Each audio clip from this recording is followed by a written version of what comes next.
Dispur press ক্লাবৰ সদৌ চুতীয়া জাতি সন্মিলনৰ সংবাদমেল বিগত বৰ্ষসমূহত চুতীয়া জাতিয়ে প্ৰতাৰণাৰ বলি হৈ অহাৰ অভিযোগ সন্মিলনৰ বিষয়ববীয়াৰ মূলতঃ ৮টা দাবীৰে সম্বোধন কৰিছে আজিৰ এই সংবাদমেল অনুসূচিত জনজাতিকৰণৰ মৰ্যাদা প্ৰদানৰ দাবী জনজাতিৰ মৰ্যাদা নিদিয়ালৈকে আৰ্থিক পেকেজসহ স্বায়ত্তশাসন প্ৰদানৰ দাবী শিক্ষা অনুষ্ঠান চিকিৎসালয় বিশ্ববিদ্যালয়ত আসন সংৰক্ষণৰ দাবী চুতীয়া জাতিৰ পৌৰাণিক কীৰ্তিচিহ্নসমূহ সংৰক্ষণৰ দাবী উত্থাপন কৰিছে আনহাতে দাবীসমূহ পূৰণ নকৰিলে ৰাজনৈতিক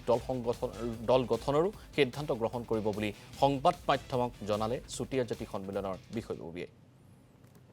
আমাৰ যি পাঠ্যখিনি আমি চৰকাৰৰ পৰা এতিয়ালৈকে পোৱা নাই চুতীয়া জাতিৰ দীৰ্ঘদিনীয়া দাবী অনুসূচিত জনজাতিকৰণৰ মৰ্যাদা অসম তথা ভাৰত চৰকাৰে আমাক অতিশীঘ্ৰে প্ৰদান কৰক চুতীয়া জাতিৰ অনুসূচিত জনজাতিক মৰ্যাদা নিদিয়ালৈকে জনগোষ্ঠীটোক বৃহৎ পৰিমাণৰ আৰ্থিক পেকেজসহ স্বায়ত্তশাসন